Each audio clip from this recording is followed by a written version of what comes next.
Él no está enterrado, su cuerpo no vio corrupción, sus huesos ni quebrantados fue necesario, sino que Él abandonó esa tumba porque el Señor aceptó su sacrificio. Y dice la palabra de Dios que ni la muerte pudo retenerle.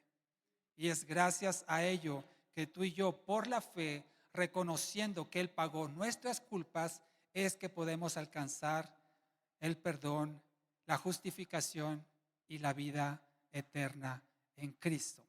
Así es que te invito a que reflexionemos en los próximos minutos acerca de este acontecimiento sorprendente, el único que ha ocurrido en toda la historia de la humanidad, el único que ocurrirá en esa magnitud, Dios encarnándose, Dios tomando forma humana, viviendo entre nosotros, siendo semejante a nosotros, entregando su vida en sacrificio por nosotros, y nadie más ha logrado hacer lo que Él pudo hacer por su amor, por la gloria de Dios.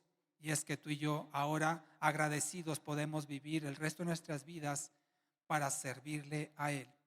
Déjame darte un poco de contexto de este acontecimiento que quiero que estudiemos en la palabra. Vamos a ver el mensaje en tres partes principales: el contexto durante el momento de la crucifixión, la muerte y resurrección de Cristo. Veremos algunas evidencias en la palabra del Señor con respecto a su resurrección, y por último veremos los beneficios o la aplicación práctica de este acontecimiento.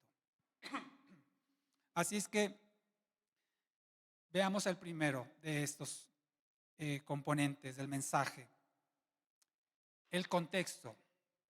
Jesús vino a la tierra desde su mismo nacimiento, cuyo acontecimiento estaba profetizado por la palabra del Señor en las antiguas escrituras. Aún desde el mismo Génesis el Señor había profetizado la venida del Redentor, y con mayor detalle lo vimos en Isaías, en Jeremías, aún en Daniel, acerca de este acontecimiento, un nacimiento virginal, algo que nunca ha ocurrido y nunca ocurrirá. Y esto para que el Señor tomara la forma humana y fuera semejante a nosotros desde el mismo vientre de su madre. Y aconteció que cuando Jesucristo inició su ministerio, Él realizó un sinnúmero de señales. No solamente el nacimiento virginal, que ya por sí mismo era una señal irrevocable de que Dios estaba haciendo algo milagroso a través de Jesús, sino que la vida misma de Jesucristo es una demostración completa y absoluta de que Él es Dios. Nadie más que Jesús ha logrado hacer lo que Él hizo en su vida. Y específicamente en los 3 años que duró su ministerio público, Él hizo las siguientes señales que quiero compartir contigo. Vayamos por favor a Marcos capítulo 2 y vamos a ver, dentro del contexto de su muerte, crucifixión y resurrección, las señales que Jesús manifestó demostrando que Él es Dios. Marcos 2, versículo 5. Fíjate, aquí voy a compartirte 4 manifestaciones de la divinidad de Jesús. Marcos 2, 5. Dice, es el caso de un paralítico que estaba siendo cargado por sus amigos. Ni él siquiera podía caminar, tenía que ser llevado en una camilla. Y estos amigos introdujeron a este paralítico a la presencia donde se encontraba Jesucristo en ese momento. Y en el versículo 5 dice Jesús: y viendo Jesús la fe de ellos, dijo al paralítico: hijo, tus pecados te son perdonados. Esto, por supuesto, encendió el enojo de algunos que estaban presentes ahí. Como leemos en el versículo 6, algunos de los escribas estaban sentados allí y razonaban en sus corazones: ¿por qué habla este así? Blasfema. ¿Quién puede perdonar pecados sino uno solo? Dios. Jesús es Dios. Y por eso Jesús perdona pecados. Tú y yo no podemos perdonar pecados. Sí podemos perdonar los que nos ofenden, pero el pecado de las personas, el único que lo puede perdonar es Dios. Y no encontramos ninguna otra parte en la Biblia donde veamos un personaje que diga: te perdono tus pecados, o tus pecados te son perdonados, ahora estás en paz con el Padre. Eso no es humanamente posible. Por eso mismo algunas religiones equivocadamente le dan cierto poder a las personas para perdonar pecados y absolverlos de sus faltas ante Dios, lo cual es una blasfemia. Porque el único que puede perdonar pecados es Dios. Sí perdonamos los que nos ofenden, pero la ofensa debe ser perdonada por Dios para que esa persona sea absuelta de su pecado. Y aquí Jesucristo claramente demostraba ante las personas que Él era Dios. Y yo entiendo a los escribas que no aceptaban el ministerio de Jesucristo, que no aceptaban que Él era Dios, y por eso dicen: blasfema, porque este habla así. Tú y yo pensaríamos lo mismo seguramente si no creyéramos que Él es Dios, y diríamos: ¿por qué este perdona pecados? ¿Quién se cree? Pero como Él es Dios, Él tiene la capacidad de perdonar pecados, como lo hizo en su vida terrenal. Vayamos ahora, por favor, al Evangelio de Juan. Evangelio de Juan, veamos la segunda de las muchas. Solamente quiero mencionar 4 demostraciones en la palabra de la divinidad de Jesús, donde queda demostrado que Él es Dios. Juan 1, versículo 3, dice el apóstol Juan de esta manera: todas las cosas fueron hechas por medio de ellas. Se está refiriendo a la palabra. En algunas versiones dice el verbo, es decir, Jesucristo. Todas las cosas fueron hechas por medio de Él, y sin Él no fue hecho nada de lo que ha sido hecho. Es decir, Jesucristo es el creador de todas las cosas. Es quien creó todo lo existente. No solamente lo ha creado, sino dice la palabra del Señor que Él también lo sustenta. Y el único que puede crear de la nada es Dios. Por eso Jesucristo es Dios. Siguiente característica, Juan capítulo 8. Otra demostración de la divinidad de Jesús en Juan 8, versículos 58. Respondió Jesús en un versículo antes.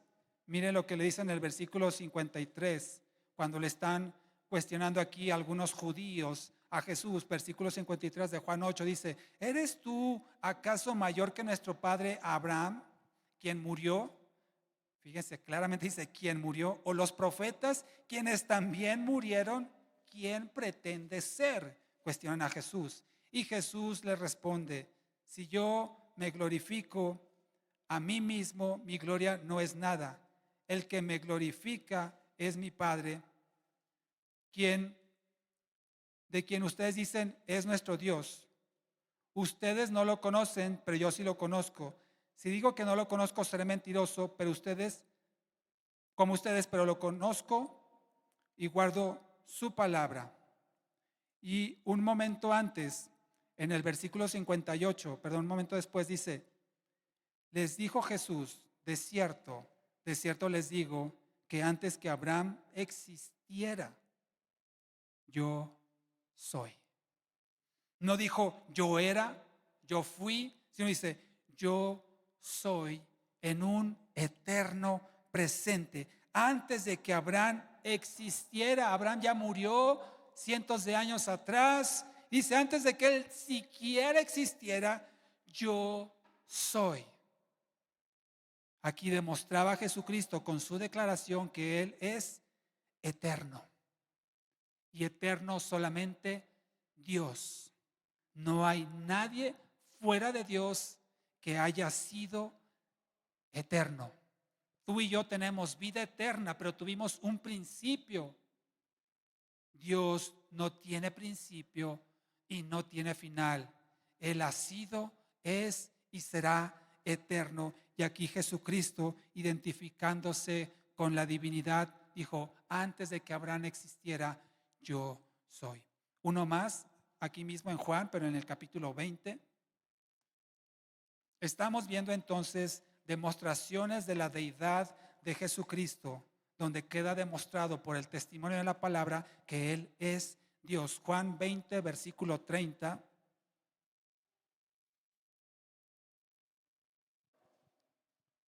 Aquí dice el apóstol Juan, autor de este evangelio: por cierto, Jesús hizo muchas otras señales en presencia de sus discípulos, las cuales no están escritas en este libro. Muchas otras señales, muchos otros milagros, y no en privado, sino en público, demostrando que Él hacía milagros cuando estuvo entre nosotros.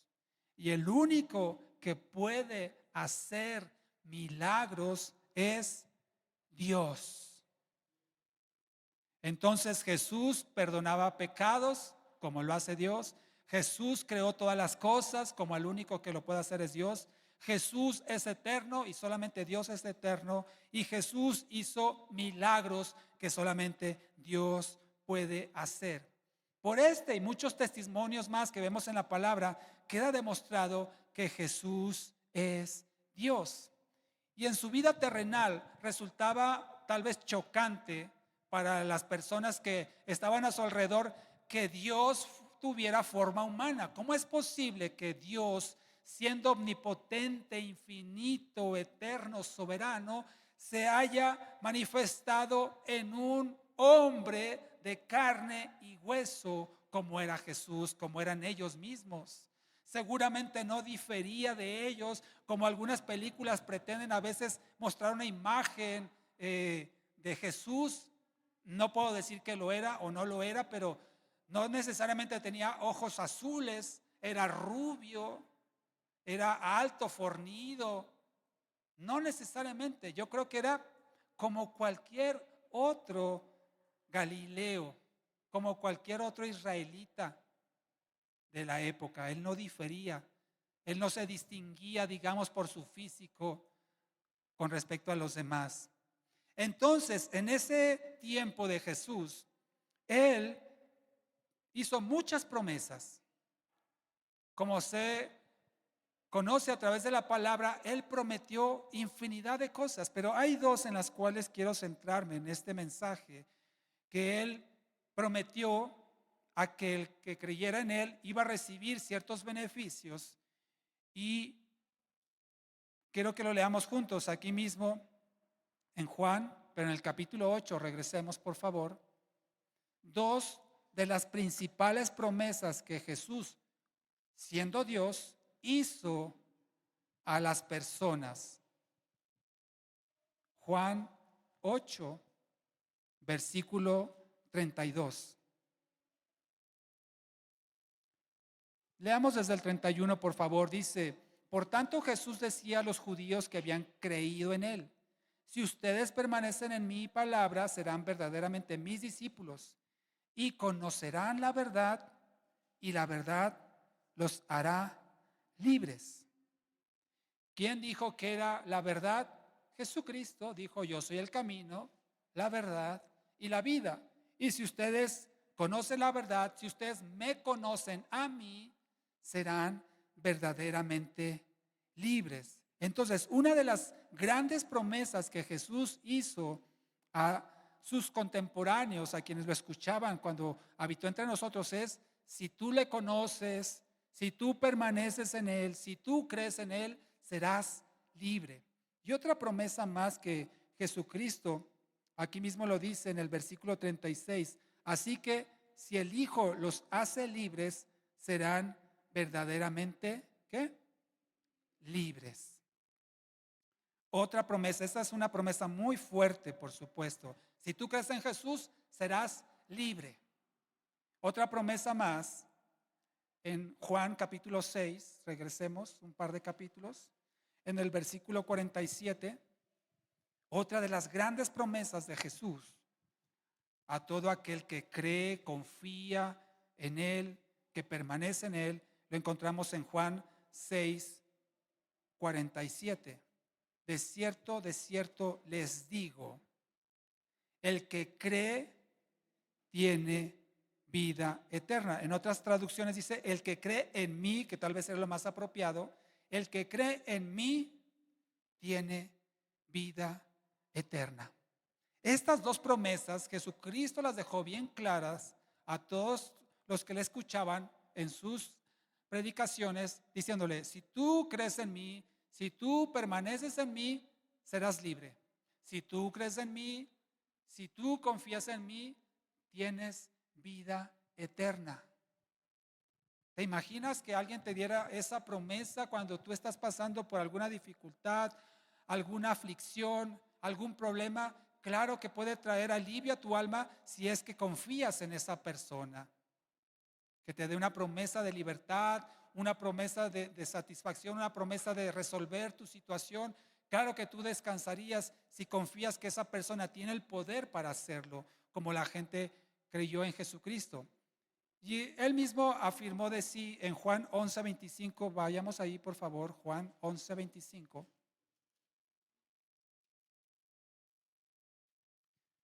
Algo muy similar a lo que acabamos de leer. Juan 11:25, Jesús le dijo, yo soy la resurrección y la vida. El que cree en mí, aunque muera o aunque esté muerto, dice otras versiones, vivirá. El que cree en Jesús tiene libertad. El que cree en Jesús vivirá, no morirá. Estas promesas entonces las hizo Jesús condicionalmente. No son una promesa para todos, sino son una promesa condicional para aquel que en Él crea, para aquel que en Él confíe, para aquel que en Él deposite su vida, le rinda su vida y su voluntad al Señor, tendrá libertad y vida eterna.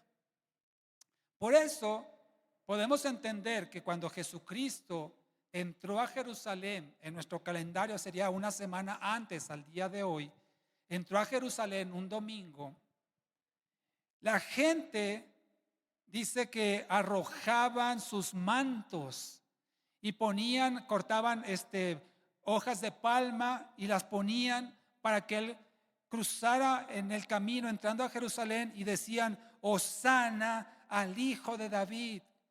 Y lo gritaban, yo lo digo muy tranquilo aquí para no lastimar sus tímpanos, pero ellos gritaban, imagínense así como cuando en el estadio mete gol su equipo, ¿verdad? Y todos, ¡ah!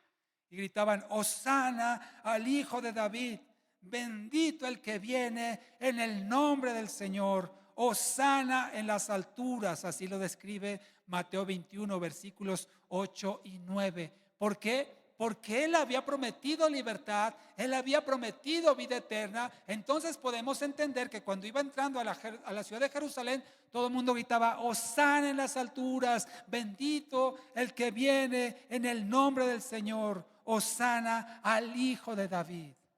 Esta palabra, Hosana, es una conjunción de dos palabras hebreas, que es Yasha, que significa liberar o salvar, y Ana, Yashana, podríamos decirlo en hebreo, con mi pronunciación mexicana, perdónenme. Y Ana significa rogar o suplicar. Entonces, Hosana significa te rogamos que nos salves, te suplicamos que nos liberes. Eso es lo que significa Hosana. Es una súplica por libertad, por salvación. Por eso cuando lo vieron llegar, aunque muy humilde, en un burrito, con unos cuantos discípulos, no con un ejército, ni con una coraza, ni con un escudo o espada, sino una persona muy humilde y sencilla, aún así el pueblo de Jerusalén se rindió a él, gritando, Hosana, Hosana, bendito el que viene en el nombre del Señor, libéranos de nuestra esclavitud, haznos libres, te rogamos que nos salves. Era lo que estaba gritando el pueblo. Eso fue un domingo. A los pocos días, el Señor Jesucristo, específicamente el siguiente miércoles, hay algunas discusiones y no voy a entrar en ese detalle, que si fue en miércoles, que si fue en jueves. En lo personal creo que fue un miércoles cuando Jesucristo celebró la Pascua con sus discípulos. Recordarán aquel pasaje donde están en un aposento alto celebrando la Pascua, donde ahí le dice a Judas: haz lo que tengas que hacer, amigo, ¿verdad? ¿Recuerda ese pasaje? Eso fue un miércoles en la noche, y él mismo dice: ya tenía ganas de celebrar tener este tiempo con ustedes, y ciertamente no la volveré a celebrar hasta que esté con ustedes en el cielo. Esa misma noche se fueron a orar a Getsemaní. Esa misma noche es cuando Judas entregó a Jesucristo. Fueron por él los soldados acompañados de algunos sacerdotes y principales de Jerusalén. Sus discípulos estaban dormidos, ¿lo recuerda? Lo atraparon, lo llevaron ante las autoridades locales, tanto las romanas como las judías. En la madrugada de ese día fue llevado a juicio, y muy temprano, al día siguiente, jueves, ya había sido sentenciado a ser crucificado. Todo fue tan rápido. Estaba en la noche tranquilo, cenando, celebrando la Pascua con sus discípulos, y unas pocas horas después estaba siendo sentenciado a morir crucificado. Usted sabe el detalle: el Vía Crucis, llevando su cruz, siendo golpeado, la corona de espinas, burlado, latigueado, humillado, prácticamente desnudo. Una situación muy triste. Todo el pueblo que el domingo apenas aclamaba: Hosana, bendito el que viene, ahora gritaban: crucifícalo, crucifícalo. En menos de 4 días cambió la actitud del pueblo, y ahora querían que lo mataran porque se decía ser Dios. Tuvo el atrevimiento para los religiosos de su época a decir que él era Dios, cuando había demostrado, y ya le mencioné algunos ejemplos de las demostraciones de que él era Dios. Aún así la gente no creyó y quiso y pidió, gritando. Ya no gritaban Hosana, ya no gritaban bendito, gritaban crucifícalo, blasfemo, crucifícalo. El mismo pueblo que unos días antes lo ovacionaba. Ese jueves, en la tarde, aproximadamente a las 3 de la tarde, Cristo muere en la cruz. Solamente estaba ahí un par de mujeres, su discípulo amado. Pedro lo negó, Judas lo traicionó, los demás lo abandonaron, solo, desnudo, traspasados sus manos y sus pies, su costado también con una lanza, ensangrentado, la muerte más dolorosa que un hombre pueda sufrir en las condiciones que Jesús murió. Y así terminó su vida terrenal. Antes de que terminara el día judío empieza a las 6 de la tarde. Antes que terminara ese día jueves, Jesús fue sepultado. Se acabó. ¿Podrás tú imaginarte la decepción que había? Gritaban: Hosana al que viene en el nombre del Señor, sálvanos, te rogamos que nos liberes, un domingo.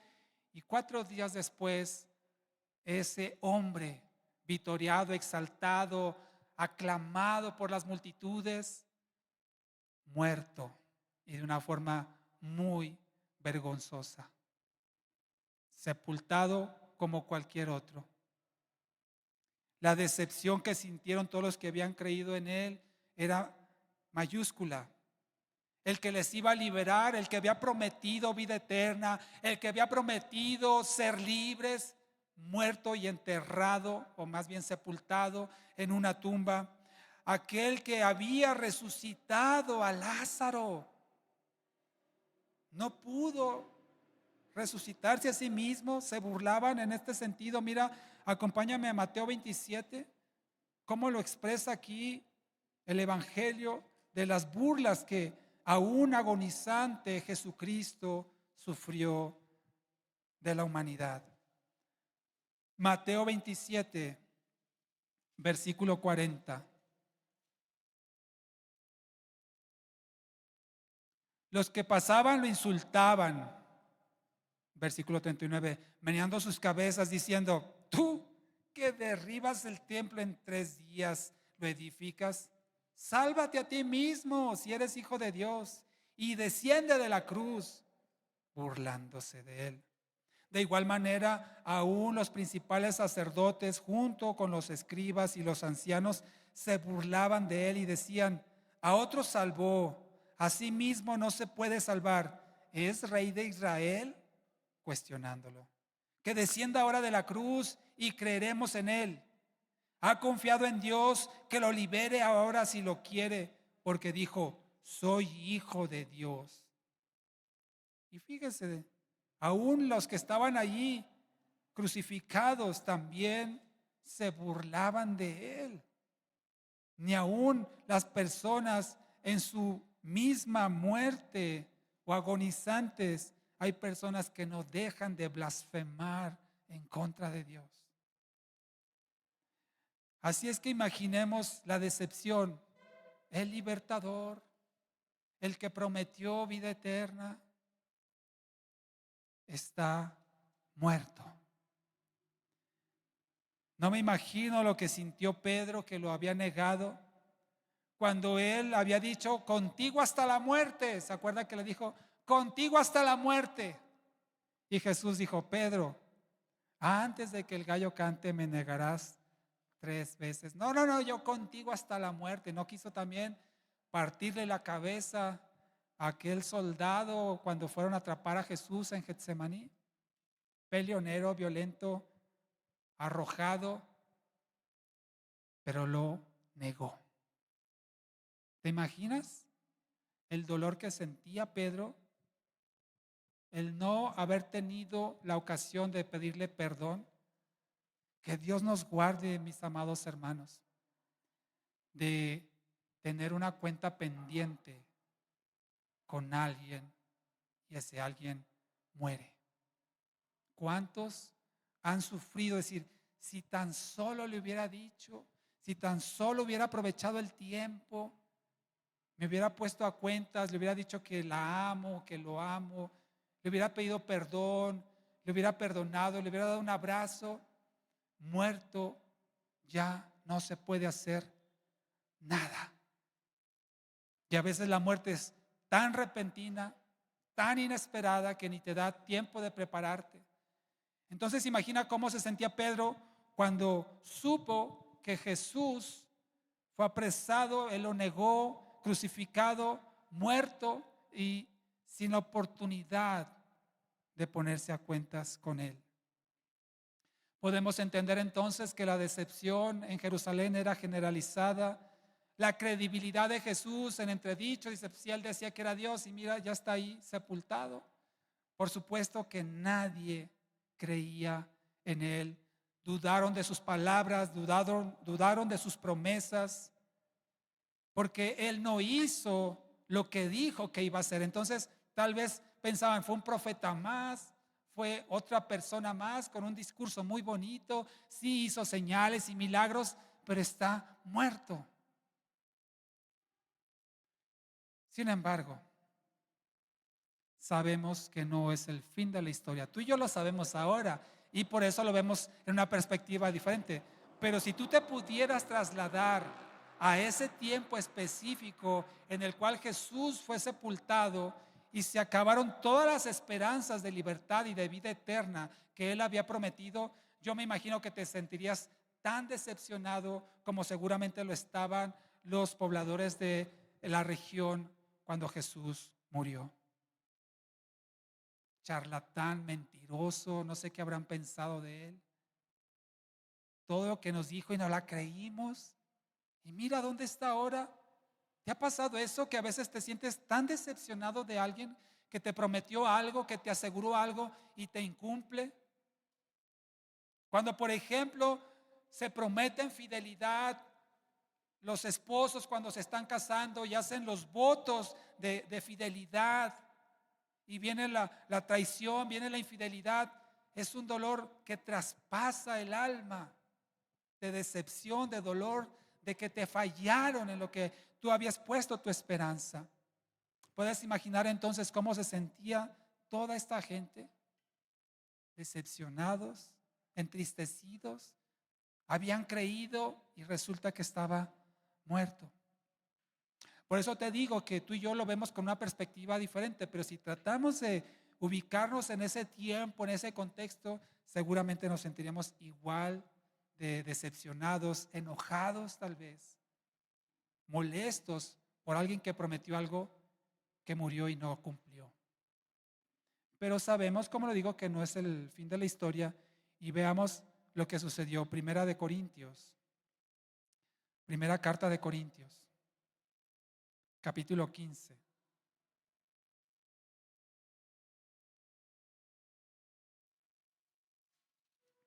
Tú y yo lo sabemos ahora porque no fuimos contemporáneos a ese evento, pero lo sabemos ahora por las escrituras y el testimonio de que Jesús resucitó. Primera de Corintios capítulo 15, versículo 14, dice Pablo: y si Cristo no ha resucitado, vana es nuestra predicación, vana también es la fe de ustedes. Y aún somos hallados falsos testigos de Dios, porque hemos atestiguado de Dios que resucitó a Cristo, al cual no resucitó, si se toma por sentado que los muertos no resucitan. Aquí lo que está diciendo Pablo es: si Jesucristo no resucitó, todo es en vano.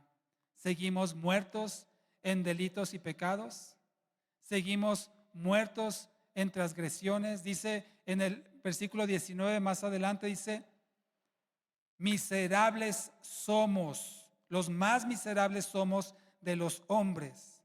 La fe es inútil, todavía están en pecados, vana es su fe, inútil nuestra predicación, de nada sirve. Si Cristo no hubiera resucitado, hermano, tú y yo aquí estaríamos perdiendo el tiempo si estuviéramos haciendo esto.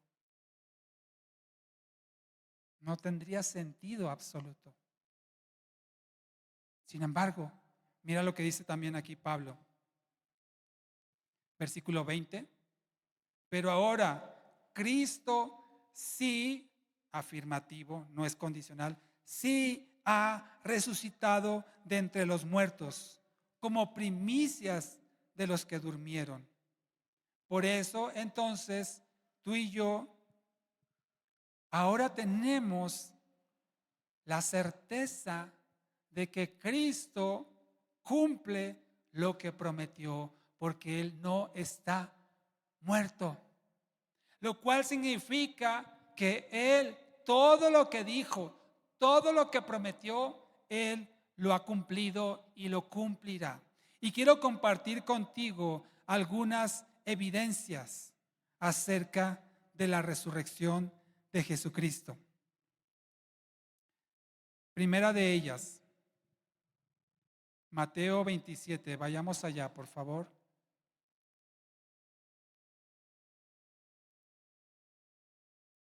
Cristo vive. Cristo no está muerto. Y aún en el tiempo cuando Él murió y resucitó, hay testimonios acerca de ello. Tú y yo no vivimos en esa época, así es que tenemos que aceptar por fe el testimonio de la palabra y evidencias históricas que nos atestiguan de que es verdad que Cristo no murió. Y aquí en Mateo 27, versículo 66, mira lo que dice la palabra de Dios acerca de la resurrección. Una de las evidencias es que cuando llegaron Jesucristo, cuando fue sepultado Jesucristo, en el versículo 66 dice que la piedra, una piedra pesada de unas 2 toneladas aproximadamente que sellaba la tumba, fue sellada y fue asegurada con guardias. También la palabra del Señor nos dice que cuando Jesucristo fueron a la tumba las mujeres, la encontraron vacía, la encontraron desocupada. Y esto es muy importante resaltarlo porque el sello romano se ponía como una garantía de que nadie violara lo que estaba sellando. Es como aquí a veces usted y yo vemos sellos, ¿verdad?, del gobierno para tomar posesión de algunas propiedades, ¿no? Y es inviolable. Bueno, debería ser inviolable porque la pena por violar un sello de estos, pues son multas muy severas en nuestra actualidad. En el tiempo de los romanos, violar un sello romano era motivo de muerte. Nadie se atrevía a romper un sello porque esto ocasionaría el juicio y la muerte. Entonces, el primer evidencia que encontramos acerca de la resurrección de Jesucristo es que el sello fue roto, como vemos en otros pasajes de la palabra. La segunda evidencia es que la guardia romana, de la cual leímos aquí en Mateo 27:66, y también encontramos en Mateo 28:4, dice que los guardias temblaron por miedo de él, un ángel que se apareció cuando estaban ahí las mujeres en el sepulcro, dice, y quedaron como muertos. Antes de eso, en el versículo 2 de Mateo 28, discúlpeme, Mateo 28:2 dice, hubo un gran terremoto porque el ángel del Señor descendió del cielo y al llegar removió la piedra y se sentó sobre ella. Esa piedra de 2 toneladas que se necesitaba muchos hombres para moverla, un ángel la movió, rompiendo el sello. Los guardias romanos petrificados por la presencia de este ángel. Y esta es una segunda evidencia que este grupo de guardias romanos no podía permitir que alguien violara ese sello, moviera esa piedra, porque también podían ser castigados con la muerte. Así es que la ausencia de esta guardia o la falta de oposición de esta guardia romana nos da a entender que algo sobrenatural ocurrió en ese lugar que los hizo, como dice aquí, estar temblando de miedo. Quedaron como muertos. Otra evidencia, vayamos a Lucas 24, por favor.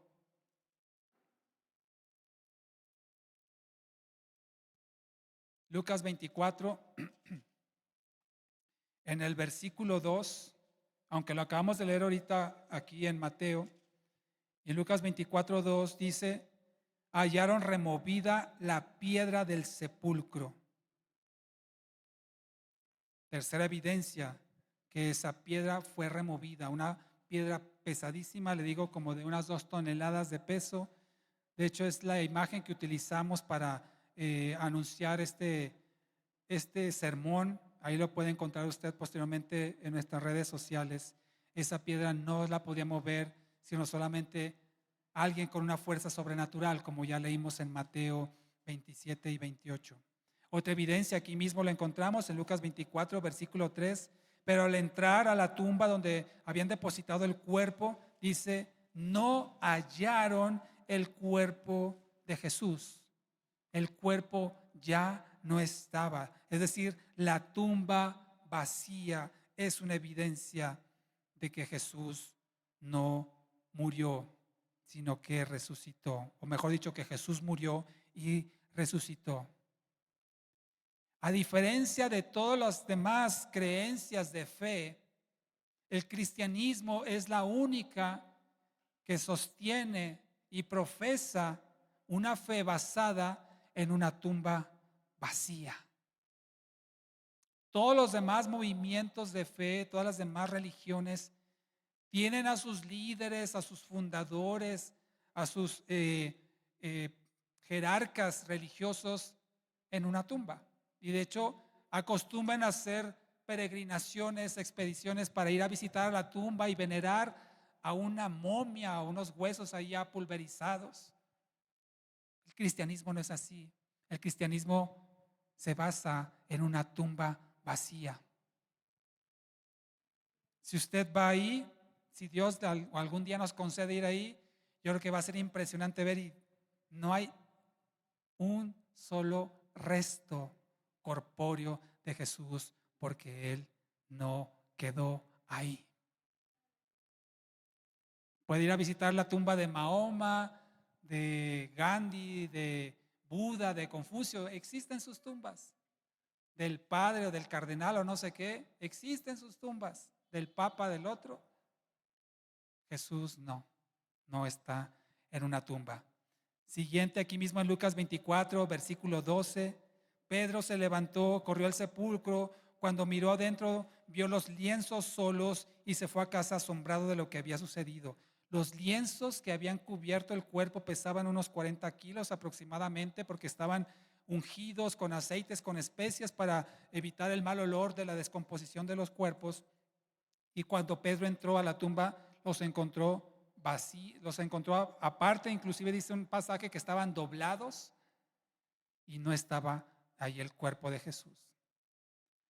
Otras evidencias, regresemos a 1 Corintios capítulo 15, acerca de que Jesús resucitó. 1 Corintios 15, versículos 5 al 8. El apóstol Pablo en esta carta dice lo siguiente, 1 Corintios 15, 5 al 8, dice desde el versículo 4, que fue sepultado y que resucitó al tercer día conforme a las Escrituras, que apareció a Pedro y después a los 12, luego apareció a más de 500 hermanos a la vez, de los cuales muchos viven todavía y otros ya duermen. Luego apareció a Jacobo, después a todos los apóstoles. Recordemos que apóstoles son enviados. Y dice versículo 8, y al último de todos, como a uno nacido fuera de tiempo, abortivo, dicen otras traducciones, me apareció a mí también, hablando el apóstol Pablo. Pero me dice el versículo 6, a 500 hermanos a la vez. Es decir, el testimonio de las personas contemporáneas en el tiempo de la crucifixión y resurrección de Cristo es contundente cuando dice estas multitudes en las cuales Jesucristo por 40 días después de su resurrección se presentó con pruebas, dice, indudables, con pruebas fuera de cuestionamiento acerca de su resurrección. Así lo dice Hechos 1:3.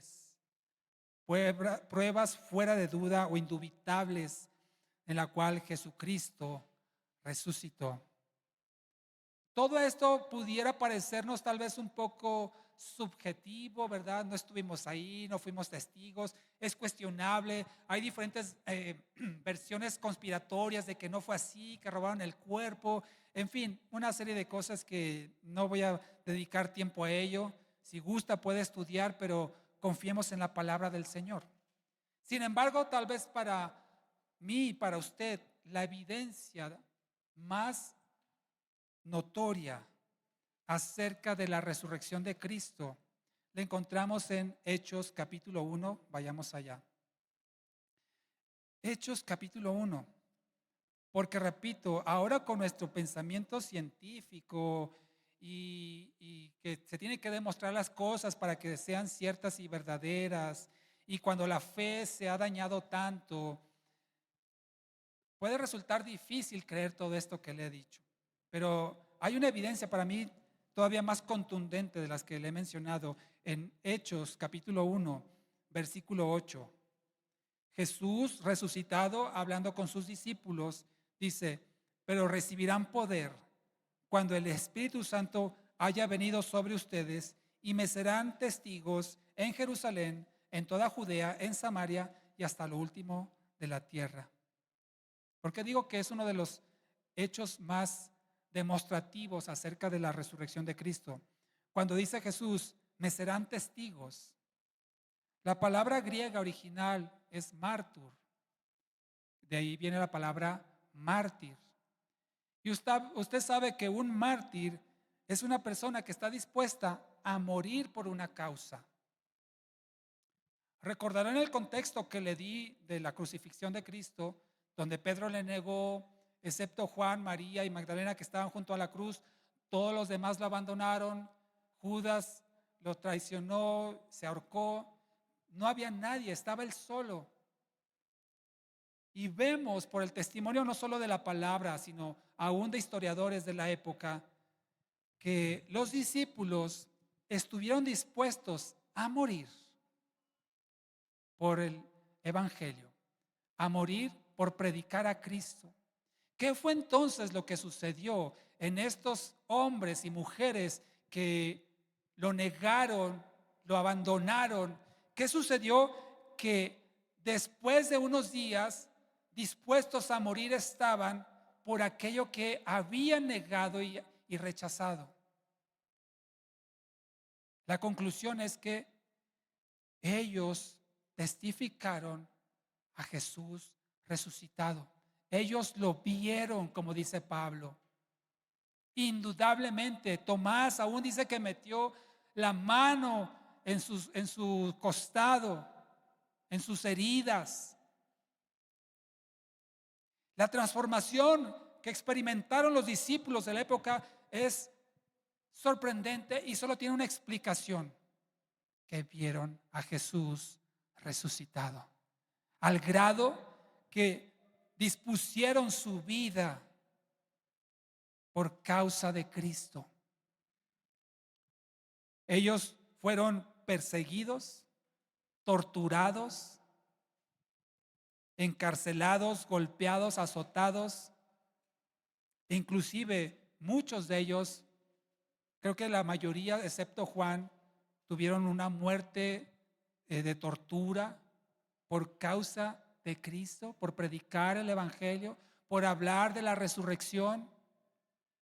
Asesinados, ejecutados de manera cruel. ¿Por qué? Si lo negaron en su momento. La única respuesta es que ellos vieron al Cristo resucitado y además la promesa que les dio Jesús en Hechos 1:8 que acabamos de leer: recibirán poder cuando haya venido sobre ustedes el Espíritu Santo.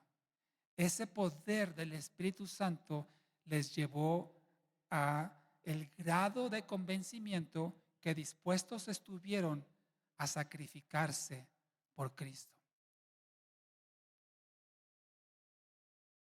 Además del testimonio que encontramos en las Escrituras, hay testimonios fuera de la Biblia que hablan también acerca de la vida de Jesús, su muerte y resurrección.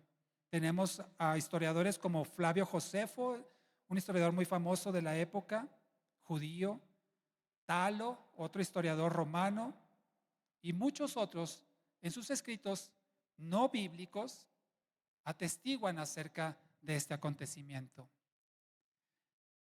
Así es que es un hecho innegable que Jesús resucitó. El problema es que no todos están convencidos de que eso sea cierto. A pesar de las abrumadoras evidencias bíblicas, no bíblicas, históricas, sociales, seculares, etcétera, que hablan de la resurrección de Cristo, no todos están convencidos de ello. La mayoría sí cree que Jesús existió. Usted le puede preguntar a la gente en la calle: ¿crees en Jesús? Sí, sí creo que es el Hijo de Dios. ¿Crees que existió? Sí, sí creo que existió. ¿Crees que es Dios? Ahí ya es donde empiezan a dudar. ¿Crees que Él murió y resucitó? Es donde ya la gente no cree.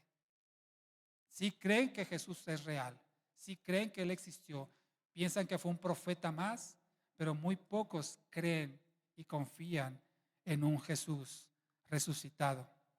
Así es que la pregunta es: ¿cómo podemos ser convencidos de que es verdad. Mira, regresa conmigo a Lucas capítulo 24. Pareciera que es ilógico dudar de la resurrección de Cristo, pero es que no se trata de lógica, se trata de convicción. Y mira, aquí en Lucas 24, a partir del versículo 13, nos narra un encuentro que tuvo Jesús resucitado con un par de discípulos que iban camino a Emaús. Uno se llama Cleofas, se llamaba Cleofas, el otro no nos dice la palabra cómo se llamaba. Y van hablando con él, con Jesús resucitado, y dice la Biblia que no le reconocieron. Estaban platicando con él. No sé si a lo mejor Jesús se tapaba las manos para que no vieran sus heridas, no sé, pero no lo reconocían y estaban hablando con él. ¿Y qué le dicen en el versículo 18? Dice, pues ¿de qué están hablando ustedes? No, cuéntenme cuál es el asunto aquí, ¿no? Y en el versículo 18 le dicen, ¿eres tú el único forastero en Jerusalén que no sabe las cosas que han acontecido en estos días? Y Jesús me da risa, como el humor que tiene a veces, ¿no? Nos presenta pasajes como este, dice, ¿qué cosas? ¿Qué cosas? Y ya le empieza a decir, mira, pues es que hubo un Jesús de Nazaret, que era un hombre profeta, poderoso en obras y en palabra, delante de Dios, de todo el pueblo. Versículo 20, le entregaron a los principales, a los sacerdotes y nuestros dirigentes para ser condenado a muerte, y de cómo lo crucificaron. ¿Quieres saber más? Sí, cuéntame más. ¿Qué más pasó con este Jesús, no? Versículo 21, nosotros esperábamos que Él fuera el que habría de redimir a Israel. Ahora, a todo esto se añade el hecho de que hoy es el tercer día desde que esto aconteció. Creíamos, esperábamos, nuestra esperanza estaba puesta en Él y pues no, no pasó nada. Y entonces siguen caminando, dice que estaba como a 11 kilómetros la ciudad o el pueblo, no sé cuánto se recorren 11 kilómetros caminando normal, serán algunas horas tal vez, porque dice que Jesús les empezó a explicar las profecías, cómo era necesario que el Hijo de Dios padeciera para que todo esto aconteciera y para glorificar al Señor. Y entonces cuando llegaron ya a la casa de estos hombres, Cleofas y su acompañante, él dijo, bueno, pues yo me voy a seguir derecho, ¿no? Y dijo, no, quédate con nosotros, ya es tarde, quédate con nosotros. Entonces dice que estaban en la mesa y versículo 29, cuando le dicen quédate con nosotros, versículo 30 de Lucas 24, sucedió que estando sentado con ellos a la mesa, tomó el pan, lo bendijo y les dio. No sé qué vieron, o mejor dicho, no sé qué Dios les permitió ver, porque no vemos nada especial. Simplemente tomó el pan, lo bendijo, no sé si fue la oración, cómo partió el pan, pero el versículo 31 dice, entonces fueron abiertos los ojos de ellos y lo reconocieron, pero él desapareció de su vista. Fueron abiertos los ojos. Pregúntome yo, pregúntese usted, ¿cómo fue que abrieron los ojos? Obviamente entendemos no en el sentido literal, ¿no? Sino que les fue abierto el entendimiento, así como el foquito, ¿no? ¡Pim! ¿Cómo fue eso? La única explicación que yo encuentro es que Jesús les abrió el entendimiento. Él por horas estuvo platicando con ellos, acompañándolos, ellos pensando que era un forastero, y en un momento dado los ojos les fueron abiertos, el entendimiento se les abrió por Jesucristo y lo reconocieron. ¿Qué quiero decir con esto? Que las personas pueden estar al lado de una manifestación de Jesucristo y no darse cuenta. La gente puede venir a la iglesia, percibir un ambiente cristiano, un ambiente de exaltación, de glorificación a Dios y no darse cuenta. porque sus ojos están velados, su entendimiento está entenebrecido, están cegados, confundidos, pensando en otra cosa y no percibir a Dios.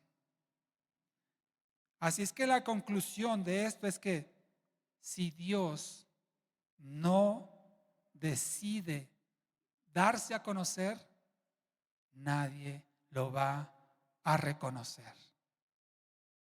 Por eso Jesús le dijo a sus discípulos: recibirán poder cuando venga sobre ustedes el Espíritu Santo. Les será abierto el entendimiento, conocerán la verdad, serán libres. Si creen en mí, tendrán vida eterna. Es decir, que no es suficiente con que la persona diga de sí misma, sino que Dios tiene que intervenir para abrir el entendimiento, para abrir el conocimiento, los ojos, la razón espiritual, la inteligencia y la sabiduría para reconocer a Cristo. El Espíritu es el que convence. Así es que, mi amado hermano, hermana, amigo, amiga, si tú no crees o dudas de que Jesús resucitó, estás en un problema, porque no se te ha abierto el entendimiento. Si crees que son fábulas, fantasías, historias fantásticas, dignas de una película de Hollywood, pero no es verdad, no te han abierto el entendimiento. Y el único que te lo va a abrir, el único que te va a convencer de que esto es verdad, es Dios, es el Espíritu Santo. Por eso la palabra del Señor dice en Efesios que por gracia somos salvos, por medio de la fe. Dice, y esto no es de ustedes, ni se jacten, ni se vanagloríen, no es de ustedes, sino que este es un don, es un obsequio de Dios. Así es que Dios, a quien quiere, le da el entendimiento, le da la comprensión, le da la fe, no solamente para ser salvo, sino para creer todo lo que está escrito en su bendita palabra. Si tú y yo dudamos de ello, estamos en problemas. Pidámosle fe al Señor, el cual es fiel y generoso para darla sin medida, como es la sabiduría. Termino con lo siguiente. Creyendo, por eso dice Jesús, el que crea en mí, el que permanezca en mí, el que confía en mí, será libre. El que crea en mí, aunque muera, vivirá. Ahí está entonces el significado de lo que Jesús expresó en su momento, que llevó al pueblo de Jerusalén a vitorearlo, a exaltarlo, pero no entendieron que no se trataba de una libertad física ni de una vida eterna física, sino espiritual. Y solamente aquel que cree en Él es libre y tiene vida eterna. ¿Crees en Él? ¿Crees que crees en Él? Porque si no, pidámosle fe al Señor. Ayúdame a creer. Si Jesucristo no hubiera resucitado, significaría que su muerte fue en vano, que su sacrificio no nos concedió el perdón de nuestros pecados y estaríamos, como dice Pablo en 1 Corintios 15, aún muertos en nuestros pecados. Todo lo que Él dijo que resucitaría, todo lo que Él dijo que seríamos libres, todo lo que Él dijo que tendríamos vida eterna, todo lo que Él dijo que fue a prepararnos morada en el cielo, todo lo que Él dijo es verdad. Jesús no dijo una sola mentira, porque una de ellas, la más chiquita si quieres, hubiera significado que ese pecado hubiera impedido que su sacrificio hubiera sido acepto por Dios. Ni una sola, ni la mínima, es más, ni un mal pensamiento siquiera tuvo Jesús. Todo lo que dijo es verdad. Todos sus pensamientos sus intenciones, sus motivaciones, todo fue santo a los ojos de Dios. Y es por eso que dice la palabra que la muerte no pudo retenerla, porque el que muere en santidad va a resucitar. Y eso es lo que Jesucristo demostró con su propia vida y ahora nos concede a nosotros el ser santificados, el ser justificados de nuestros pecados, si creemos en Él, si confiamos en Él, si permanecemos en Él, somos libres y tenemos vida eterna. Así es que todo lo que dijo Jesús es verdad. Amén. Termino ahora sí con lo siguiente: beneficios de la salvación, de la resurrección, perdónenme. Los voy a mencionar, por cuestión de tiempo no vamos a leer los versículos, pero los que están tomando nota pueden posteriormente verlos en casa. Tenemos salvación. ¿Qué beneficio recibimos con la resurrección de Cristo? Ojo, no es para todos. No significa que todo el mundo recibe estos beneficios. ¿Quiénes? Solo los que creen. Gracias. Solo los que creen, los que confían en Él. Ahora, los demonios creen en Dios, ¿no dice la palabra? Aún los demonios creen y tiemblan. No es creer con la mente solamente, sino es creer con el corazón, con la voluntad, y es vivir una vida de obediencia a Dios. Por eso dice Santiago: a ver, muéstrame tu fe, yo te mostraré mis obras. Muéstrame tu fe por tus obras, porque la fe sin obras es ¿qué? Muerta. Tiene que haber una evidencia de que creemos, no solamente de forma intelectual, sino creemos al grado que nuestra vida, como los mismos apóstoles, la rendimos al servicio de Dios. Estamos dispuestos a morir por Él, si así fuera necesario. Entonces, estos beneficios de la resurrección de Cristo no es para todos, sino solo para quienes creen, y se demuestra con el fruto que realmente creemos en Dios cuando tenemos una vida que procura agradar y glorificar al Señor. Entonces, primer beneficio es: tenemos salvación, Romanos 4:25. Segundo beneficio, vida eterna.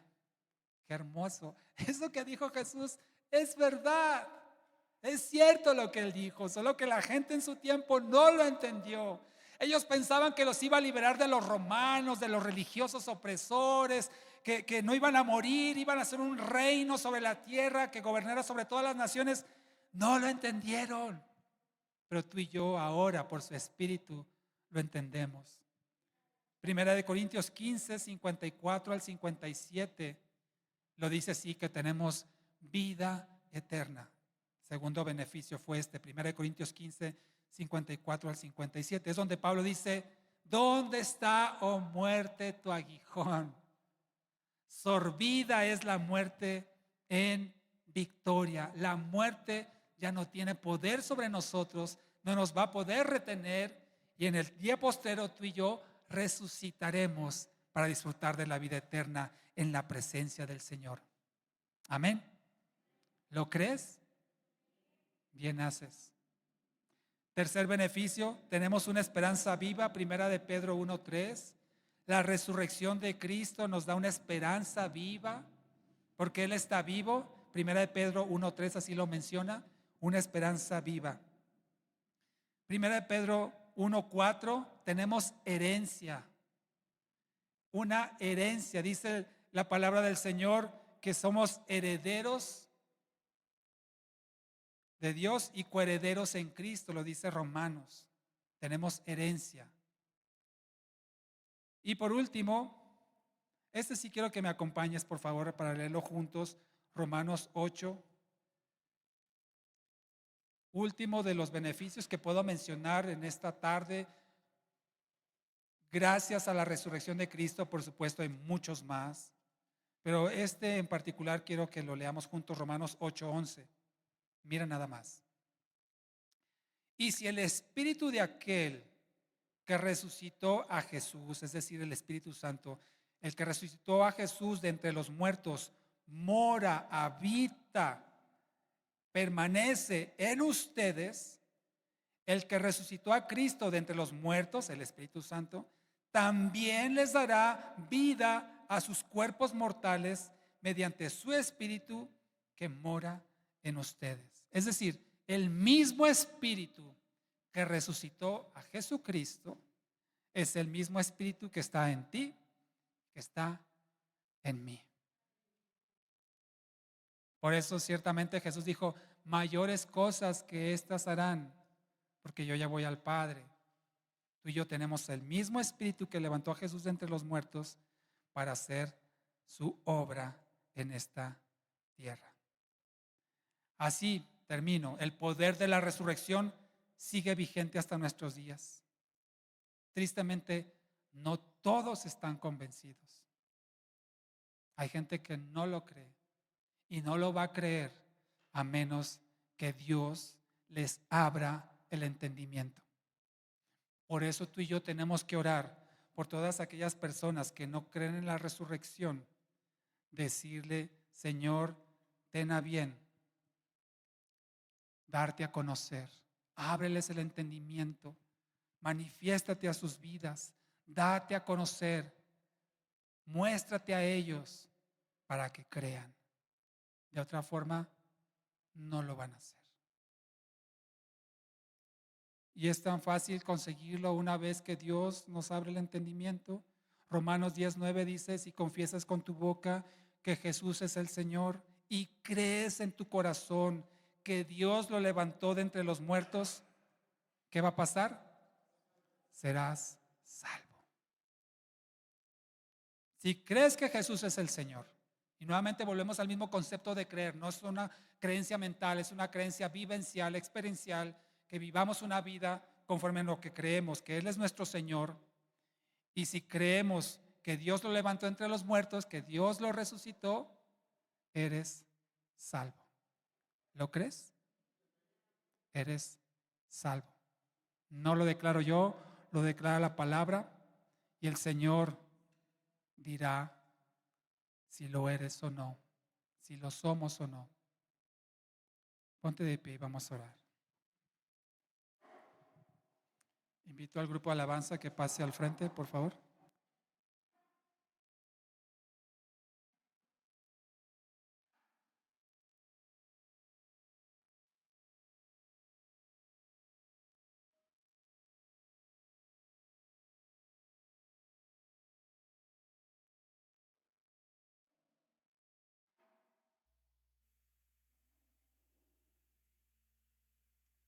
Así es que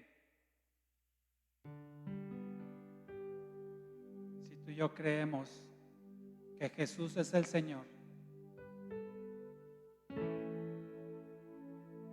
y que Dios le levantó de entre los muertos, somos salvos.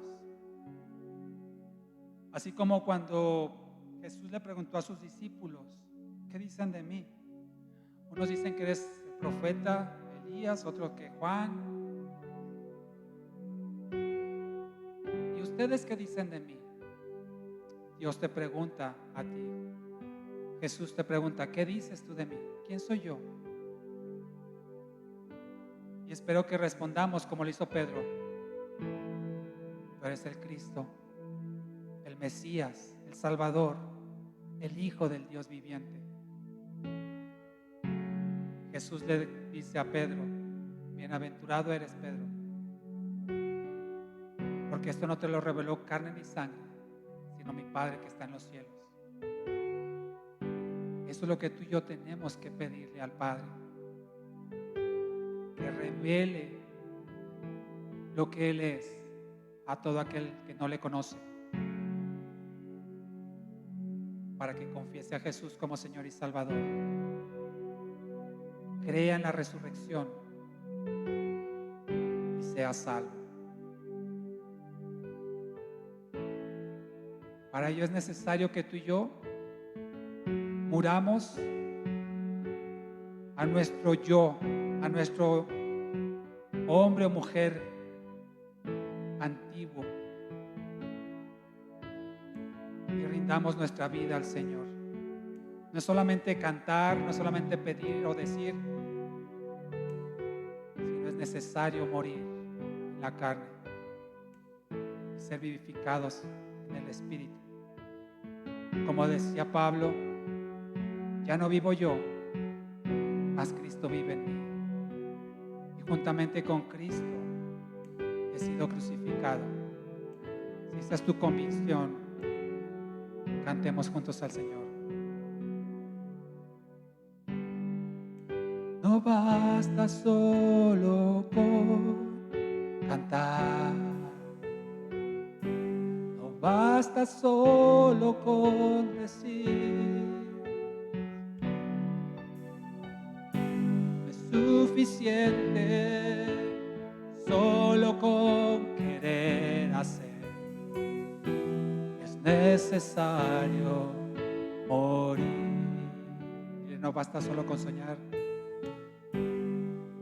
No basta solo con soñar,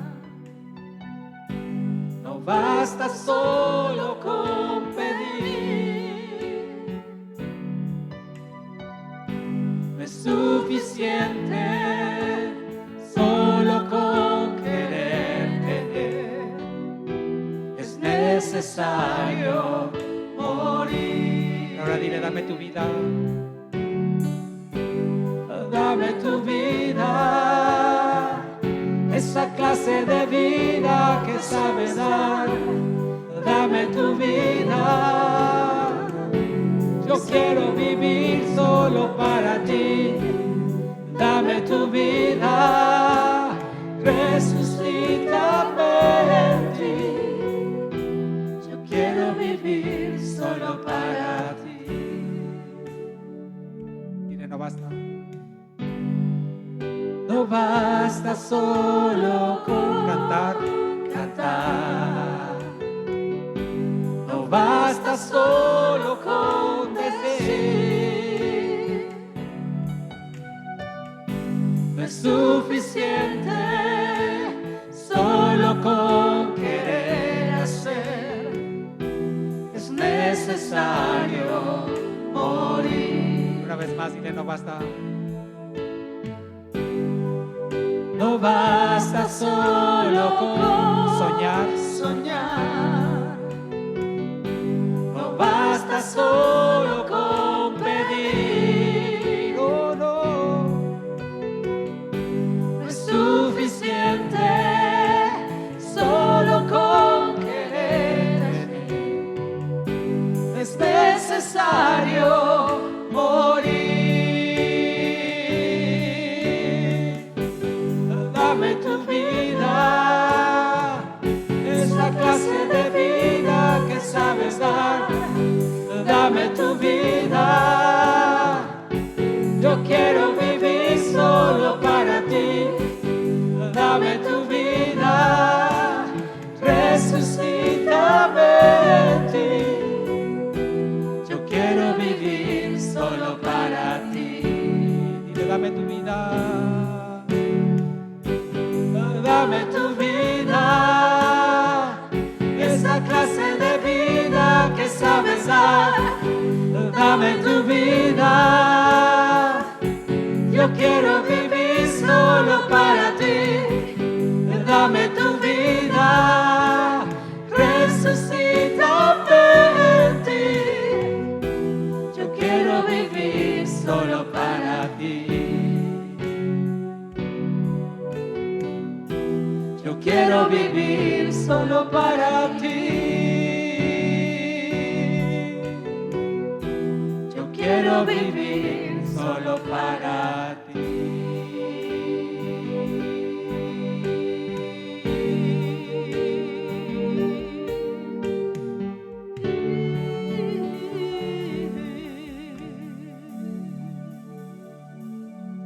Dale una alabanza de palmas. Hosana, Hosana, bendito el que viene, bendito el que regresará en el nombre del Señor. Hosana en las alturas, Hosana al que vive, Hosana al que reina por los siglos de los siglos. Amén Amén. Gloria a Dios.